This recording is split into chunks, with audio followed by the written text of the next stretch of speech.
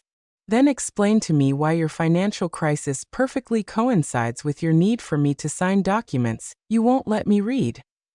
Angelica intervened with that condescending smile she had perfected during months of manipulation. Marisol, I understand you might feel confused by all this complex legal information. I'm not confused. I cut her off sharply. I'm betrayed. The word landed on the table like a bomb. I saw Marcus physically flinch, as if he was finally comprehending the magnitude of what he had been doing. Betrayed, I repeated, savoring each syllable. By the son I raised alone, who I fed with my own labor, who I educated by sacrificing my own comfort. The son who now wants to steal my house while I sleep. I don't want to steal anything from you, Marcus exploded, hitting the table with his fist. Everything I do is thinking about our shared future. Our future. I laughed bitterly. Marcus, your plan includes putting me in a retirement home with the money from my own house. In what part of that plan am I included as family and not as an obstacle? Angelica and Marcus exchanged a look of alarm. I had just shown them I knew more than they had calculated. I don't know where you get these ideas, Angelica murmured, but her voice had lost all its previous confidence. Ideas.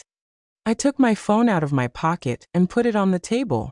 Do you want me to remind you of your exact words about finding something affordable but comfortable for my last years? The color completely drained from their faces.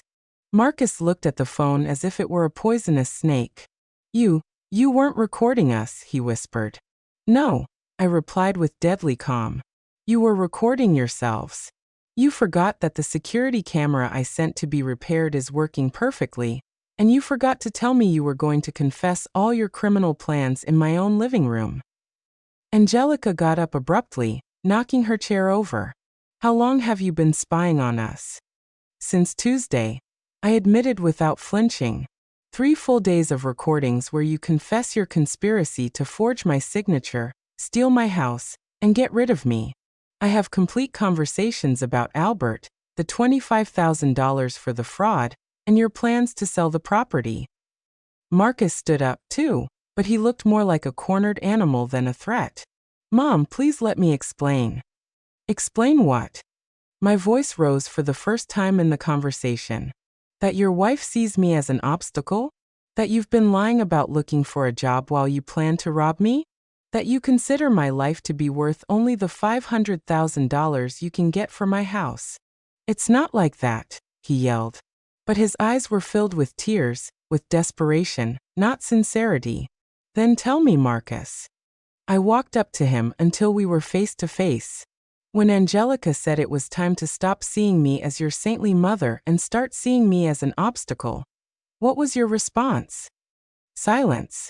He knew he couldn't lie, because I had the exact recording of that conversation. Your response, I continued relentlessly, was, you're right. It's time to think about us. Those were your exact words, Marcus. After 35 years of sacrificing for you, you decided it was time to sacrifice me. Marcus collapsed into his chair, covering his face with his hands. For a moment, I thought repentance had finally arrived, the realization of what he had been doing. But Angelica hadn't given up. Fine, she said, regaining some of her composure. Let's say you have those recordings. What do you plan to do with them? The question took me by surprise, not for its content, but for its tone. There was no panic, no pleading. There was defiance. Excuse me? I asked. I'm asking you what you plan to do, she repeated, crossing her arms. Because as far as I know, Marcus is still your son. Are you really going to destroy your own family for a house? The audacity of her response left me speechless for a moment.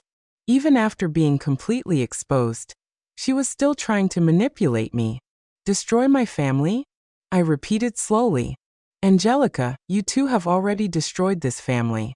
I'm just defending myself. Defending yourself? She scoffed. A 68-year-old woman alone with no family but us. What are you going to do, Marisol? Call the police? Report your only son? There was something in her tone that put me on high alert. It wasn't just arrogance. It was confidence, as if she knew something I didn't. If necessary, I replied. Angelica smiled. And that smile was pure malice. And who's going to believe you? An old woman who lives alone, who by her own admission has been spying on her family, who has obvious problems with trust and paranoia. I have proof. You have illegally obtained recordings, she interrupted me. Recordings made without our consent on a property where we have a legal right of residence. Any mediocre lawyer would get them ruled inadmissible in 5 minutes. My heart began to beat faster. Was that true? Had my recordings lost their legal value because of how I got them? Besides, Angelica continued, now walking around the table like a predator, who's going to take a woman seriously who is clearly developing paranoid behaviors, spying on her own family, inventing conspiracies, socially isolating herself? I'm not socially isolating myself, I protested. But my voice sounded less certain. She stopped in front of me. When was the last time you talked to a friend? When was the last time you left this house for something that wasn't strictly necessary? Marcus has told me how you've been behaving lately. The mood swings, the distrust, the forgetfulness. Marcus lifted his head, and for the first time since the confrontation began, he spoke with something resembling his old certainty. It's true, Mom. I've been worried about you. That's why we wanted you to sign those documents to ensure that if your mental health continues to deteriorate, we have the legal tools to help you. Mental health deteriorating. They were building an alternative narrative where I was the villain of the story. The paranoid old woman who had misinterpreted loving gestures as criminal conspiracies. You two know perfectly well there's nothing wrong with my mental health, I said, but I could feel doubt beginning to filter into my voice. Oh really? Angelica sat down again, but now with the confidence of someone who controls the conversation. A woman who installs secret cameras to spy on her family, who invents elaborate theories about theft and conspiracies, who refuses to sign basic legal documents out of paranoia. They're not theories, I yelled. I heard you planning everything. You heard us having normal conversations about your future and your security, Marcus corrected. Conversations that your paranoid mind interpreted as threats. It was brilliant, diabolically brilliant. They were completely turning the situation around, converting my discovery of their betrayal into evidence of my own supposed mental instability. Albert, I said desperately. You talked about Albert and the $25,000 to forge documents. Albert is a real lawyer who's helping us with real legal paperwork, Angelica replied without blinking. The $25,000 are his fees for a complex job of updating documentation, all completely legal. And the retirement home thing, selling the house. Marcus sighed as if he were talking to a spoiled child. Mom, we talked about future options in case you ever need specialized care. It's something all responsible families consider. I felt as if the floor were opening up beneath my feet. Every piece of evidence I thought I had, every conversation I had recorded, they were reinterpreting as evidence of my own mental decline instead of their betrayal. But you said I was an obstacle. I murmured, feeling my confidence vanish.